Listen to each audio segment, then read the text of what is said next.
ప్రతి ముత్తైదు అంబను కాదే కవిచేది తన మదిలోని కలకలనన్ని అమ్మలకేగ తెలిపేది నెలతలే లేకుంటే దేవుడికి నెలవేది భక్తులే రాకుంటే గుడికి ఇక వెలుగేది దయతోటి కుంకుమ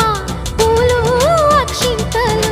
మనమంతా ఇవ్వాలి తన తాళి నిలపాలి తాళి కాచి ముత్తైదా ఎల్లమ్మ ఎల్లమ్మ పోదామా ఎల్లమ్మ ఉసురు